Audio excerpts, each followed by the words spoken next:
Nestled in a serene suburban area, the Thompson family had earned a reputation for their strong bonds and lively evenings spent together. Their home was often filled with the sound of hearty laughter, animated storytelling, and the tempting aroma of homemade meals. This particular evening was no exception. The family sat around the dining table, enjoying a delightful dinner amidst a cheerful atmosphere brimming with warmth and connection. As their meal and light-hearted chatter began to wind down, the unexpected chime of the doorbell broke through the jovial mood. Sarah, the ever-energetic 12-year-old, shot up from her chair and dashed ahead of her father and brother to see who it was. Moments later, she returned to the table wearing a puzzled expression. "Dad, there's a police officer at the door. He says he needs to speak with you," she relayed, her voice tinged with uncertainty. Mark felt a wave of apprehension rise within him, but kept his demeanor steady for the sake of his kids. When he reached the door, he found a Georgia state trooper standing there. "Are you Mark Thompson?" the officer asked. "Yes, that's me," Mark replied. "And you're married to Emily Thompson?" Mark nodded, his chest tightening.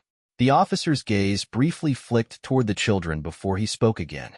"Could we have this conversation in private, Mr. Thompson?" Clearing his throat, Mark turned to his children. "Jake, Sarah, go to your rooms. I need to talk to the officer alone." Though they started to argue, Mark's sharp "now" startled them into compliance. He rarely used such a firm tone. Once the kids were out of earshot, the officer looked Mark in the eye and delivered the devastating news. "Mr. Thompson, I regret to inform you that your wife's plane has gone missing and is presumed to have been shot down. It disappeared from radar over the ocean between Miami and Nassau. The Coast Guard is conducting a search for survivors." The world seemed to tilt as Mark processed the trooper's words. Emily, who served as vice president of regional sales for a major corporation, had been on a routine work trip to their Caribbean office alongside the CFO. The flight, barely 180 miles, should have been uneventful. When she called earlier to share her itinerary, Mark hadn't thought twice. Now, his worst fears were coming true. Her plane had crashed into the shark-infested waters of the Caribbean. The officer shared a few more grim details, explaining that the Coast Guard would update him by morning or sooner if there was any news. After the officer left, Jake and Sarah appeared from their rooms, their faces full of worry. Mark could tell they had been eavesdropping. "What happened, Dad? What's going on?" Sarah asked, her voice trembling. Unable to give them comforting answers, Mark pulled his children into a tight embrace. Sarah broke into tears, and Jake's eyes grew red and watery. Together, they clung to each other, seeking solace. Dishes and homework forgotten, the family spent the night anxiously awaiting a phone call that never came. Eventually, exhaustion overtook them, and they all fell asleep huddled in Mark's bed, something they hadn't done since the kids were small. The following morning brought little relief. A Coast Guard official called with an update, though it offered no hope. "We've found no signs of the plane or survivors," they reported. Mark tried to keep his composure as he informed the school that his children wouldn't be attending.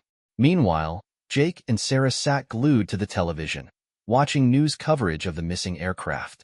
Mark hesitated, unsure whether to let them continue. Before he could decide, the phone began ringing incessantly. First, it was Emily's parents, then his own, all striving to sound optimistic despite their growing concern. Mark assured them he'd keep them updated. Next came calls from Emily's coworkers and friends, each offering condolences and help but struggling to find the right words. The hardest call was from a journalist who caught Mark off guard, prompting him to talk longer than he wanted. Realizing the growing chaos, Mark began screening calls, answering only those from close family and friends. Soon, neighbors started arriving with casseroles and desserts, a Southern tradition meant to convey care and support. Initially, Mark appreciated the gesture, as he lacked the energy to prepare meals. But as the dishes piled up, they became painful reminders of his likely loss. The following days were agonizing. Confined to their home, the Thompsons avoided visitors and clung to faint hopes of positive news.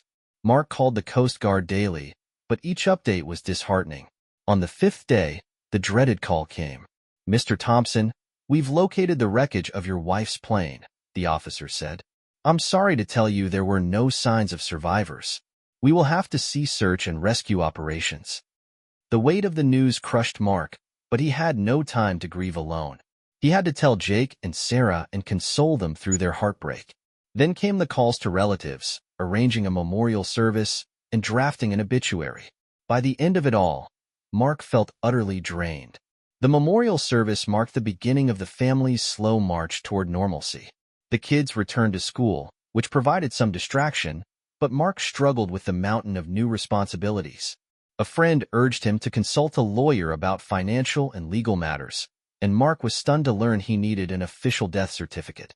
"But her plane crashed at sea," Mark protested. "I understand," the lawyer replied. "Without a body, the court requires a formal declaration of death. It shouldn't take years, though. I'll help expedite the process and amend documents like your bank accounts and insurance policies." Overwhelmed, Mark also reached out to his wife's company to navigate her benefits. He dreaded calling Laura Carter, the widow of the CFO who had been on the plane with Emily. Despite his personal disdain for Adam Carter, Mark felt obligated to make the call. When Laura answered, her voice was heavy with grief, as if she had been expecting him. As they shared condolences, Mark felt Laura's empathy. "How are you holding up, Mark?" she asked softly. "It's hard," he admitted. "I can't accept she's gone. Everywhere I look, something reminds me of her. Sometimes, I think I see her in a crowd." His voice wavered, and he looked down. Laura nodded. "It's not easy for me either, but it's different. Adam and I didn't have kids, and our marriage was falling apart. Divorce was inevitable if this hadn't happened." "I'm sorry to hear that," Mark said, genuinely sympathetic. Laura hesitated. "Some moments, I feel relieved not having to deal with him anymore. But then guilt hits me. I wasn't heartbroken like I thought I'd be, but I still miss him sometimes." Mark frowned slightly. "That's a lot to process. Will you be okay financially?" "I'll manage," Laura replied. "The company's life insurance will help, but Adam's bad investments put us in a tough spot before this." Mark nodded. Laura's mention of insurance reminded him to follow up with Emily's benefits. After a few more minutes of conversation, Mark stood. "I need to pick up Jake and Sarah from school. Let's keep in touch, Laura." "Thanks, Mark," Laura said as he left. When Mark arrived home with Jake and Sarah, he noticed an unfamiliar car parked outside. Leading them inside through the garage, the doorbell rang. At the door stood a man in his 50s with a stern expression and a younger woman in business attire. "Mr. Thompson, I'm Special Agent Daniel Harris, and this is Special Agent Olivia Reed from the Georgia Bureau of Investigation. We'd like to ask you some questions about your wife's disappearance," the older man said, holding out his credentials. Sarah clung tightly to Mark, her tear-filled eyes wide with fear. "What's happening, Dad?" Agent Reed immediately stepped forward. "I'm so sorry, Sarah. We didn't mean to upset you. This is just a routine follow-up related to your father's application for your mom's death certificate. We can come back later if needed." Mark knelt to comfort his daughter. "It's okay, sweetheart. Nothing bad is happening. I promise." He handed her a tissue and gently urged her to go to her room and focus on her homework. Once Sarah left, Mark turned to the agents. "Let's make this quick." In the living room, they sat around the coffee table. "How long were you married?" Harris began. "Since 1990, Mark said. "We married after graduating from the University of Georgia." "And Mrs. Thompson worked for the International Marketing Corporation?" "Yes, she was the VP of sales for the southeastern U.S., Mark replied. "What was the purpose of her trip to the Bahamas?" Reed asked. "The Southeast includes the Caribbean," Mark explained. "Their regional headquarters is in Nassau, so she traveled there often." "Did she usually pilot her own plane for these trips?" Harris inquired. "Yes. Emily's father was a pilot, and she got her license young. Flying herself gave her more flexibility." "What about you, Mr. Thompson? What do you do?" "I'm a stay-at-home dad," Mark said. "I used to be an aerospace engineer, but after my company downsized, relocating wasn't an option. Emily's career was thriving, so we decided I'd focus on the house and kids." "How did that arrangement affect your relationship?" Harris asked, his tone probing. Mark's brow furrowed. "Why does that matter?" Agent Reed interjected. "This is standard procedure. We're just gathering context." Mark sighed. It was an adjustment, but it made sense.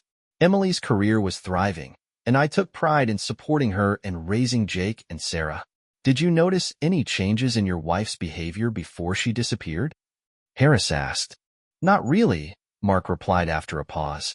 She was under pressure at work and traveling more than usual, but she was excited about a promotion.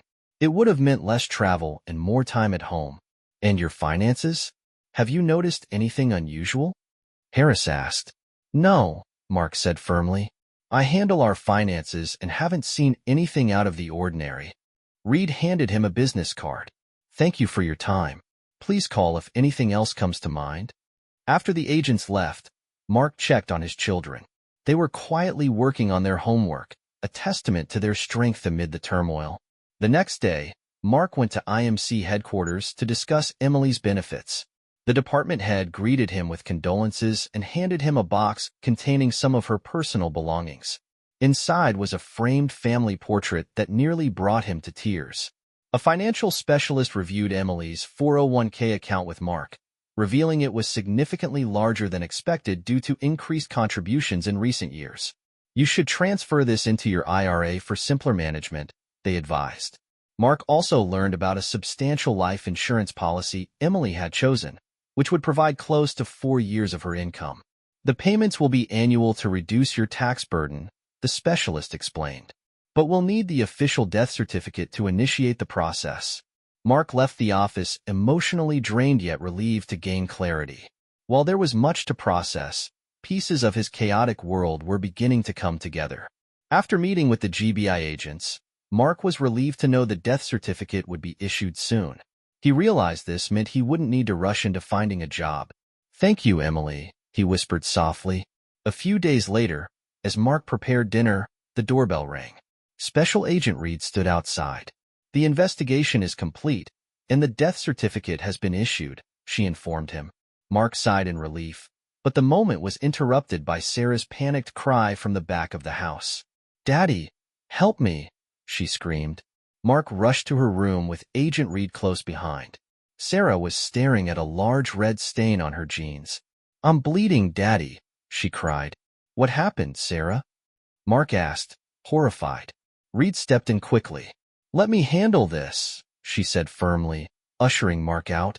Wait in the living room. 15 tense minutes later, Reed emerged.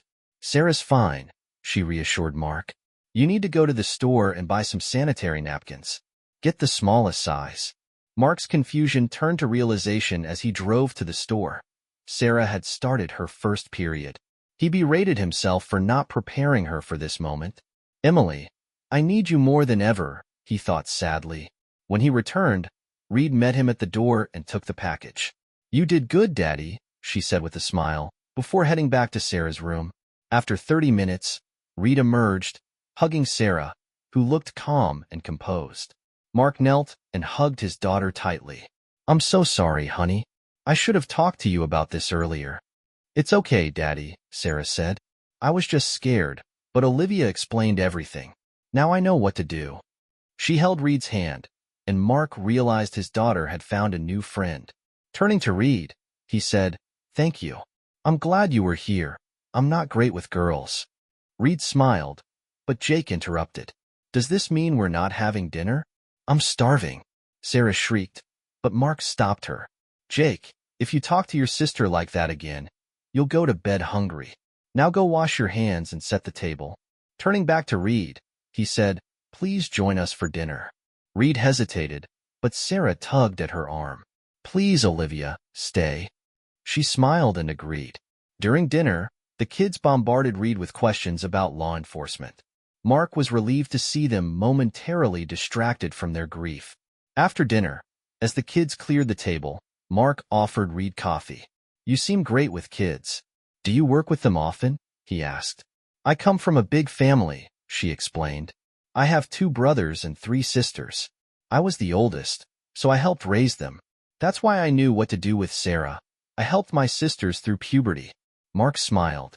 I'm so grateful you were here. I wouldn't have known how to handle it. Reed's expression turned serious. How are they coping with their mother's loss? Mark sighed. Sarah is clingy, and Jake's moody and withdrawn. I don't know if it's because of Emily's death or just his age. Reed nodded sympathetically. You're doing a great job. It'll take time, but they'll be okay. As she stood to leave, she said, I'd like to say goodbye to the kids. She hugged Sarah, who walked beside her, arm around her waist. Watching them, Mark thought, she really has a new friend. A few days later, a package arrived for Sarah, a pink stuffed elephant and a note from Reed. Mark was puzzled by the choice, but surprised to see the elephant placed prominently on Sarah's bed. I guess she's still a little girl at heart, he admitted. He called Reed to thank her, and she seemed pleased. Keep in touch, she said warmly. Weeks later, Mark received a call from Jake's teacher, Mrs. Peterson, about discipline issues. At their meeting, she explained, Jake's behavior has worsened over the past few months. At first, I didn't want to mention it, knowing what he's been through. But it's getting worse. He's distracted, not completing homework, and his grades are slipping. Mark frowned. How much of this is just being a teenager? It's a tough age, especially for boys, she said. But I think his mother's death is affecting him more than he lets on. You might want to consider counseling. Mark thanked her and waited for Jake to finish gym class. At home, he sent Sarah to her room and called Jake into the master bedroom. Jake's face was tense. He knew he was in trouble. What's going on, Jake? Mark demanded. Your teacher is worried. Why aren't you doing your work? Just because, Jake muttered. Don't you care about your grades? Mark pressed. Not really, Jake replied sullenly. Mark, frustrated, tried a different approach. What would your mother think? Jake's face twisted with anger. Who cares? She was a liar, he shouted. Shocked, Mark grabbed his son by the shoulders. Don't talk about your mother like that. How can you say such a thing? Jake's voice dropped to a whisper. I saw her with another man. He collapsed onto the bed, sobbing. Mark sat beside him, stunned but focused on comforting his son. It's okay, he murmured. Tell me what happened. Jake sniffled and began. Last fall, I forgot my homework and sneaked home. I heard Mom come in, so I hid. Then I heard a man's voice. They went to your room, and when I looked in, they were on the bed. Jake's words tumbled out before he broke into tears again. Why did she do that, Dad? How could she? Mark felt numb but stayed calm. Sometimes people make mistakes, Jake. It doesn't mean we stop loving them. Your mother loved you, and Sarah very much. Remember the good things about her. Mark stayed with Jake until his tears subsided, then gently encouraged him to focus on his homework.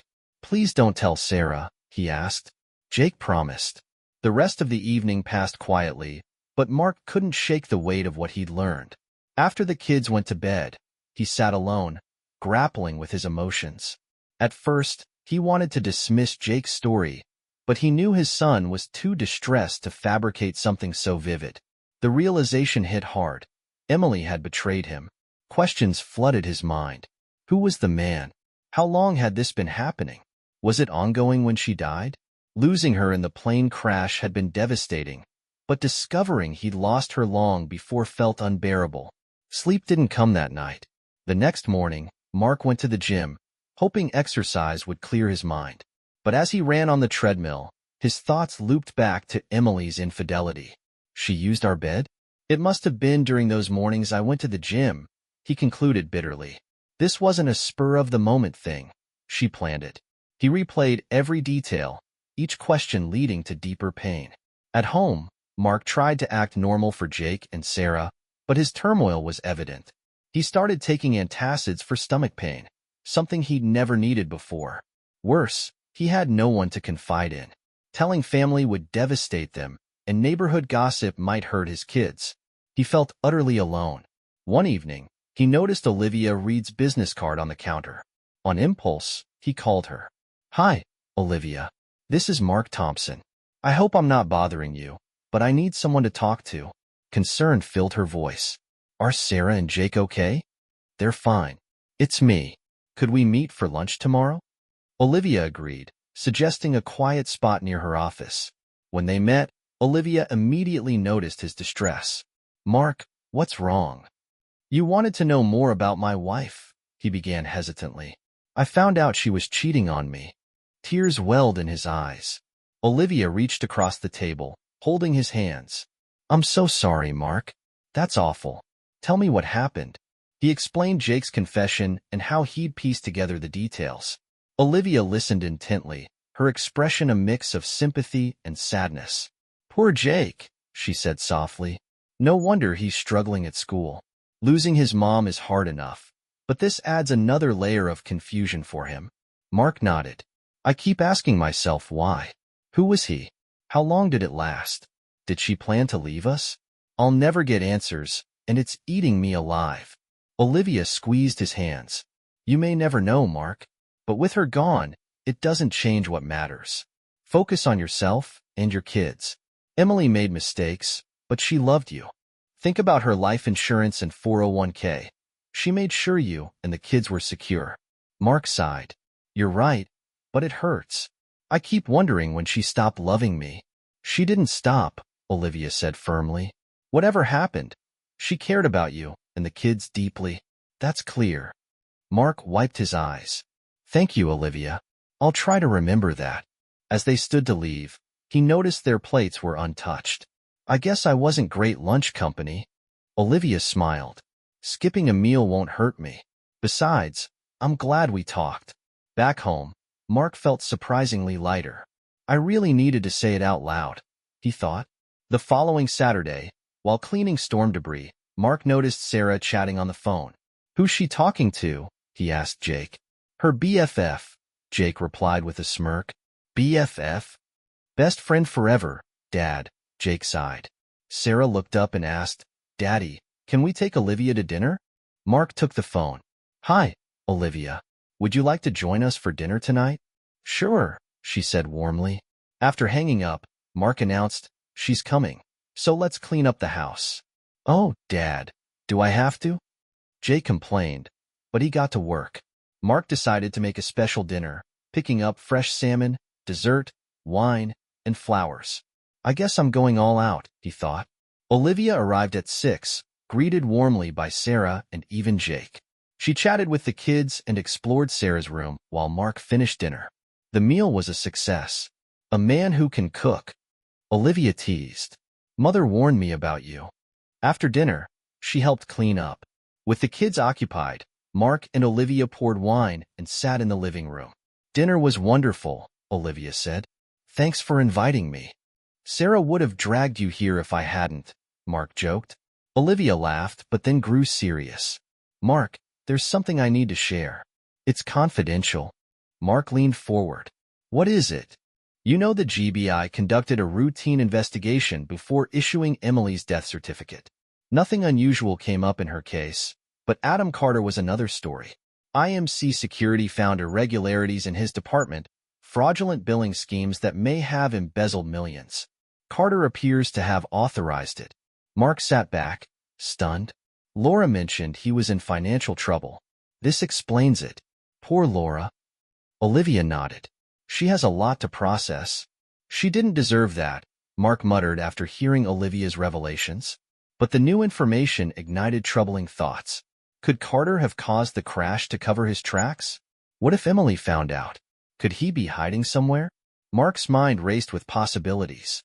Mark, don't get carried away, Olivia warned gently. The most likely explanation is still a mechanical failure or unexpected event. We'll explore all possibilities, but jumping to conclusions won't help.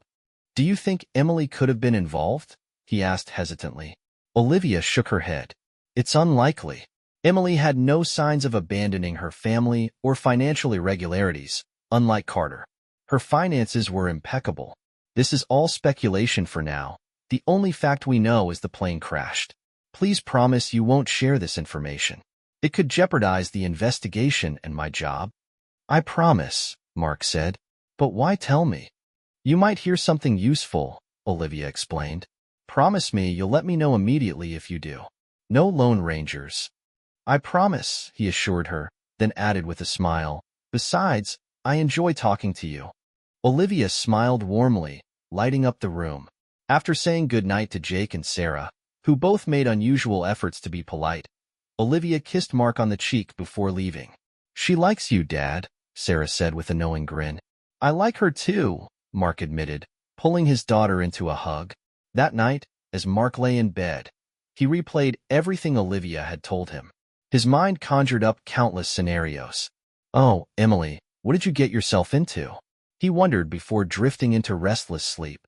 A week later, while browsing sports news online, Mark noticed the Facebook icon on his screen.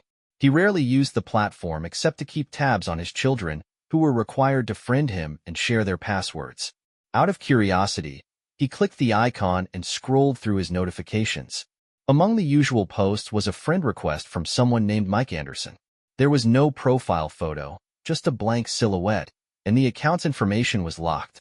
Hey Jake, Mark called. Do we know a Mike Anderson? Nope, Jake replied.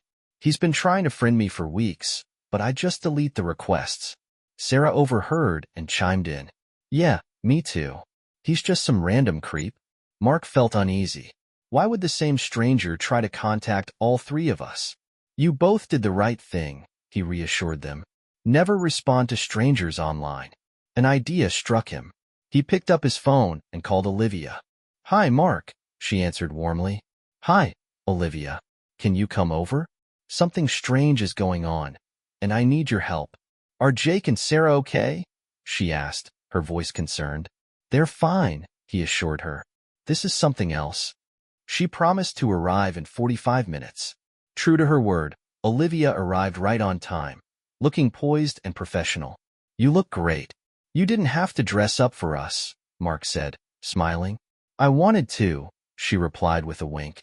Mark gathered the kids, and Jake logged into their Facebook accounts to show Olivia the repeated friend requests. Olivia praised Jake's caution and examined the accounts. It could be a marketing ploy, she said, though her tone lacked conviction. But you're right to stay cautious. Never share personal information with strangers. The children nodded solemnly. As night fell, Mark suggested they go out for dinner and invited Olivia to join them. The kids eagerly insisted, and she agreed. At the restaurant, Olivia kept the children engaged with lively conversation. Watching her, Mark realized Olivia knew more about their lives than Emily ever had. After returning home, the kids begged Olivia to watch TV with them. She declined gently. I need to talk to your dad, she said. In the living room, her demeanor shifted. Mark, I don't think those Facebook requests were a marketing ploy, she said seriously. The Bureau tracks identity theft scams, but those don't typically target children. Someone might be trying to gather information about your family. Mark felt a chill. Who could it be? And why? I don't know, Olivia admitted. This doesn't match any standard fraud model. I suggest closing their Facebook accounts or, at the very least, ensuring they're extremely careful about interacting with strangers. She paused. I also have a federal contact who might help trace this Anderson account. It's a long shot, but worth trying. I'll call on Monday and let you know what I find. After saying goodnight to the children, Olivia headed for the door. Mark followed and, on impulse, hugged her. You've been a guardian angel to us, he said sincerely. I don't know how we'd manage without you. Olivia looked into his eyes for a moment before kissing him softly on the lips. I'm not sure I want to be an angel, she said with a playful smile. They don't have much fun. Then she walked briskly to her car, leaving Mark standing in stunned silence. True to her word, Olivia called late Monday morning. Do you know anyone in Palm Beach, Florida? She asked. Not a soul, Mark replied. Well, whoever Mike Anderson is, his Facebook account was created with a Palm Beach zip code. It doesn't tell us much, but at least it's not nearby. That's a relief, Mark said, though unease lingered. I can't imagine why someone in Palm Beach would want to contact us. Neither can I, Olivia admitted, but at least we have a starting point. We've been tracking scams in South Florida, Olivia continued, so this might just be a new kind of internet fraud. Make sure Jake and Sarah don't engage with these friend requests. I will, Olivia. Thanks for looking into it. I feel a little better, Mark replied, though the reassurance didn't ease his growing unease. Despite what he told Olivia, Mark felt as though he and his children were under siege. Emily's death had already shattered their lives, but Jake's revelation of her affair added betrayal to grief. Then came the unsettling possibility that Emily's colleague, Adam Carter, had been involved in criminal activities. Now, some stranger on the internet was trying to connect with his children. Mark felt overwhelmed, but he resolved to act. If someone wants information about my family, I need to find out who they are and why, Mark thought grimly.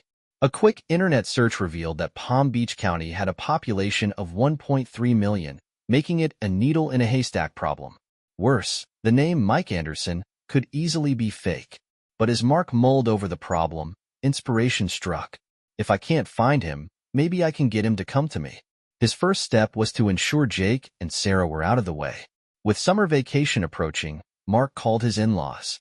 Would you and Mom like Jake and Sarah to visit for a week? Mark asked. I need to go out of town during that time, and it would be a big help. Their grandfather enthusiastically agreed, and Mark booked the kids' flights immediately. Jake and Sarah were excited about the trip at first, but their enthusiasm faded when they learned their father wouldn't be traveling with them. Since Emily's death, they had grown anxious about separation, fearing abandonment. Mark hated putting them through this, but assured himself that protecting them justified their temporary discomfort. A week before their trip, doubts crept into Mark's mind. Is this the right thing to do? What if I'm overreacting? But the thought of sitting idle while his family remained a target spurred him on. During this time, Olivia called to check in. How are you and the kids doing? She asked warmly. We're okay, Mark replied, his voice tinged with weariness. After a pause, Olivia's tone softened. I was wondering if you'd like to get together next week. I haven't seen you or the kids in a while. Mark hesitated before answering. I'd love to, Olivia, but I'm taking the kids to their grandparents for the week. We'll be out of town. Oh, I see. Maybe another time, she said, sounding disappointed. I'd like that very much, Mark said sincerely, feeling a pang of guilt. He hated lying to Olivia, but knew she would never approve of his real plans. After dropping the kids off with their grandparents, Mark returned home and immediately logged onto Sarah's Facebook account. It didn't take long for the next friend request from Mike Anderson to appear. Mark clicked accept and received confirmation. Sarah was now connected to the enigmatic stranger. If nothing comes of this, I'll unfriend him later, Mark thought. He then crafted a message to establish contact, mimicking Sarah's casual style. OMG, I'm going to Florida. My best friend Olivia is taking me, and Dad said yes. Flying out tomorrow. Can't wait. Mark doubted Anderson, or anyone else, would know who Olivia was. Using her name felt safe, and he hoped it wouldn't offend her if she found out. The next day, Mark posted updates pretending to be Sarah. I'm in Palm Beach. This is amazing. Spent the day at the beach. I'm going to be so tan. Micro, Olivia's taking me shopping on Worth Avenue. We'll have lunch at Taboo's. With the bait set, Mark booked a flight to Palm Beach. As the plane descended into Palm Beach International Airport, Mark gazed out the window, his thoughts drifting to a happier time. He and Emily had passed through Palm Beach years ago on their honeymoon, marveling at the grand mansions along Southern Ocean Boulevard. The memory now felt tainted by betrayal, but Mark pushed the emotions aside, focusing on his mission. After landing, he rented a car and drove to a modest motel in West Palm Beach, where he had booked a room under an alias. Across the street, he grabbed a quick meal at a fast food restaurant before returning to his room. Sitting on the bed with his laptop, Mark studied a map of the city, trying to piece together a strategy. Am I doing the right thing? He wondered for the 100th time. But the thought of protecting his children kept him resolute. The next morning, Mark checked Sarah's Facebook page. To his frustration, the only replies were from her classmates, who were envious of her supposed trip. Mark's spirits sagged. Did I miscalculate? To keep the ruse alive, he posted another message. Olivia and I spent the morning exploring the town. Heading to the beach this afternoon. As Mark waited for any response from Anderson, he remembered Olivia's words about South Florida scams. Could this really be some sort of fraud? He felt a pang of guilt for involving her name, but his instincts told him this wasn't a random ploy. It was something personal. Later that day, he drove around the Palm Beach area, revisiting familiar landmarks from his honeymoon. The grandeur of the mansions and the pristine beaches offered a fleeting distraction, but unease remained his constant companion. Returning to his motel room, Mark checked Sarah's Facebook again. There was still no reply from Anderson. Frustrated but determined, he decided to give it one more day before escalating his plan. Mark didn't really expect Anderson to contact him, but he hoped his fishing expedition might yield something. Determined to see it through, he left his motel around 10 a.m., drove east over the Royal Park Bridge, and turned south toward Worth Avenue. He wanted to arrive early to secure a parking spot near the restaurant in case anything happened. After circling the block several times, frustration began to set in. Did I miscalculate? He wondered. Just as he was about to give up, a car pulled out in front of him, and he slid into the spot. He fed the meter and walked toward the restaurant, scanning the area for a place to observe unnoticed. A shaded bench across the street caught his eye. Donning his baseball cap and sunglasses, he took a seat, unfolded a copy of the Palm Beach Post, and pretended to read while surreptitiously watching the street. As time passed, doubt gnawed at him. This plan is flimsy at best, he admitted to himself. He had no guarantee Anderson had even seen the Facebook posts or would bother showing up. Worse, he had no idea what Anderson looked like.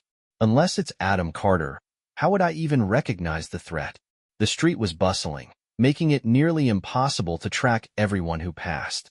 The restaurant began to fill up, and Mark's stomach rumbled as he watched patrons arrive. He cursed himself for not bringing food but didn't dare leave his post. After more than an hour, the crowd in the restaurant thinned. Glancing at his watch, Mark felt like an idiot. I wouldn't be any worse off if I stayed home, and I could have seen Olivia instead. As he sat, berating himself for the failed plan, a woman crossing the street caught his eye. For a brief, heart-stopping moment, he thought it was Emily. But as he looked closer, he realized this woman looked nothing like his wife. Emily had shoulder-length brunette hair, while this woman was blonde with a short cut and dressed in a style Emily never wore. Still, something about her felt eerily familiar. Then it hit him. It wasn't her appearance but her gait. Without thinking, Mark stood and began following her. The woman reached the corner and started hailing a cab. Mark, heart pounding, jogged back across Worth Avenue and leapt into his car. As he pulled away from the curb, he saw the woman climb into a cab that sped down the avenue toward the Atlantic. The cab turned onto Southern Ocean Boulevard, then left onto County Road, heading north. Mark followed at a safe distance, adrenaline coursing through him. Eventually, the cab turned onto a quiet suburban street and stopped in front of an elegant house near Lake Worth. Mark parked a block away, watching as the woman paid the driver and walked up the path to the house. Despite the blonde hair and different style, the woman was the same height and build as Emily. And that gait, it was unmistakable. Sitting in his car, Mark remembered a book he'd read years ago about an actor who used pebbles in his shoes to disguise his walk. It works the other way too, he thought. The idea solidified in his mind. This is Emily. Anger replaced disbelief as he left the car and marched up to the house. He rang the doorbell and crossed his arms, his jaw clenched. When the door opened, the woman's eyes widened in shock. "Mark, what are you doing here?" she shrieked. "Hello, Emily," Mark said coldly. "Funny running into you here." Emily hesitated, then opened her arms as if to hug him. Mark quickly raised his hands to stop her. "Don't touch me," he growled. His voice rose as he continued, unable to contain his fury. "How could you do this to me? How could you leave Jake and Sarah?" Emily glanced nervously outside before grabbing Mark's arm and pulling him into the house. She slammed the door shut. "I did it for you, baby. For you and the kids," she pleaded, her voice shaky. "You have to believe me. It was the only way out." "What the hell are you talking about?" Mark demanded. "None of this makes any sense." "Sit down, Mark. Please," Emily urged, wringing her hands. "Let me explain everything." Mark sat, his emotions warring between icy calm and seething rage. "Go ahead, Emily. I'm listening." "I was so close to securing that big promotion," Emily began, her voice trembling. "But then the economy tanked, and everything went sideways. I thought if I could boost the region's numbers just a little, the company would recover, and the promotion would be mine." She paused, her hands open in a pleading gesture. "Once I got the promotion, we'd be set, college for the kids, retirement, everything. No more worries." Mark's eyes narrowed. Was it all about money and your career? That's what mattered most. Emily dropped her gaze, her hands clasped tightly in her lap. Adam and I? Adam Carter? Mark interrupted grimly. Yes, she said, oblivious to his tone. We figured out a way to move sales from future quarters into the current one. It was just a little adjustment, enough to show a significant increase while other regions were reporting losses. The corporation was thrilled. We earned record-breaking bonuses. Emily smiled faintly, as if expecting approval. Mark's hands balled into fists at his sides. You committed fraud, he said, his voice low and dangerous. And you dragged us all into it. It wasn't like that, Emily protested. It was temporary, just until the company bounced back. No one would have noticed. Mark stood abruptly, his chair scraping the floor. And when they did notice, did you fake your death to cover it up? Or was the crash just a coincidence? Emily's face paled, and she looked away. It's not what you think, she whispered. Then tell me, Emily, Mark said, his voice rising. Tell me why you abandoned your children, your family, and left us to pick up the pieces of your lies. Emily's forced smile vanished like a curtain dropping. The economy kept getting worse, she began, her voice trembling. Adam said everything would come out eventually, and I knew we had to act fast. We needed a lot of money to disappear. That's when Adam created a dummy vendor account and started sending fake invoices to IMC. They're so sloppy there, they didn't even notice. Mark's voice was sharp. So, you plan to fake your death in a plane crash to cover your tracks? That's right, Emily said, almost proudly, as if Mark had just solved a puzzle. With enough money, it's not hard to get someone to leave a Zodiac motorboat with a GPS signal in the Caribbean. We homed in on the signal and landed right next to it. Mark's disbelief deepened into anger. So this was all just a scheme to steal money and abandon your family? No, baby, no. Emily protested, tears forming in her eyes. I made sure you and the kids would be okay. I took out a life insurance policy and maxed out my 401k so you'd have plenty of money. Mark's bitter laugh echoed through the room. You thought money could replace a wife and mother? No, baby, she pleaded, her voice breaking. You don't understand. I was going to come back for you, for all of you. Once it was safe, I'd contact you, and we could start over somewhere far away. Mark stared at her, his expression cold. You're missing one thing, he said evenly. What is it, baby? She asked, her desperation showing. You forgot about your little affair with Adam Carter. Emily froze, fear flashing across her face. No, baby, it wasn't like that, she stammered, holding out her hands. Adam and I were just co-workers. It was never more than that. Don't lie to me, Emily, Mark snapped. Jake saw you two together in our bedroom. Emily's face crumpled. Jake saw us, she whispered, horrified. Oh, God, that's terrible. She let out a shaky sob but straightened again. It was just once, baby. He said he wouldn't help me unless she trailed off, her voice barely a whisper. But it was just once. I swear. Mark stood, his fists clenched. Where's Adam? He demanded, his voice cutting through her sobs. I know he's here. Emily's protests were drowned out by heavy footsteps. A man emerged from the bedroom, wearing a robe with his hands in the pockets. Lay off, Emily, Adam Carter muttered. He knows. Hearing Carter use Emily's nickname made Mark wince, his stomach churning. Carter turned to Emily, his voice icy. I told you not to check on your kids through Facebook. That's how he found us. Then Carter's expression hardened. He pulled a small rifle from his robe and pointed it at Mark. You're the only one who knows we're alive, and we can't have that. No, Adam. Emily screamed, but Carter ignored her. Looks like your kids are going to lose their daddy and their mommy, he sneered, raising the rifle. Before Mark could react, a voice rang out from behind. I wouldn't do that if I were you. Everyone turned to see Olivia Reed, stepping out of the hallway with a Smith & Wesson aimed directly at Carter. Another voice followed from the kitchen. Drop the weapon, Carter. It's over. Special Agent Daniel Harris stepped into the room, his gun trained on Carter. Carter hesitated, his eyes darting between the agents.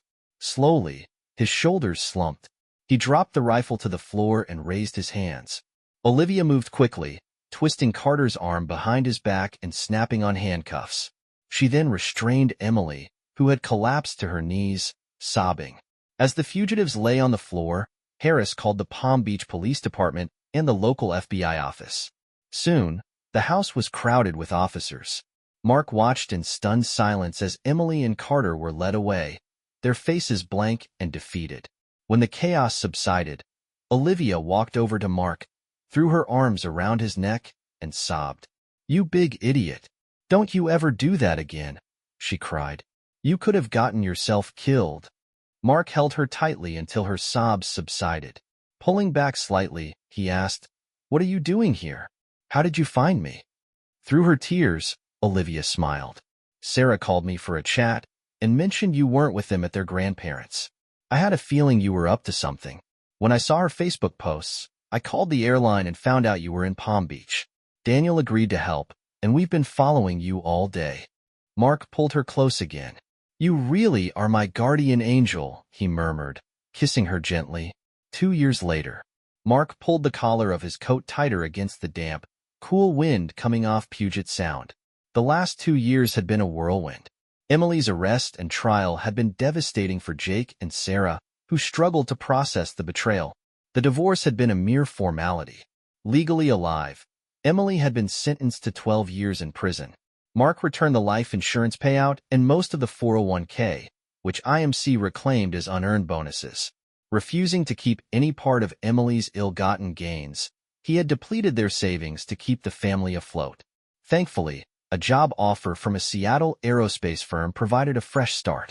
Leaving Atlanta had been bittersweet, but the Pacific Northwest offered a chance to rebuild. Mark and the kids settled into a cozy home, and both Jake and Sarah were thriving in their new school. Walking into the kitchen, Mark grabbed his car keys. "Come on, Angel," he called. "Let's go pick up the kids." Olivia, now his wife, smiled warmly. "Let's go," she said, taking his hand.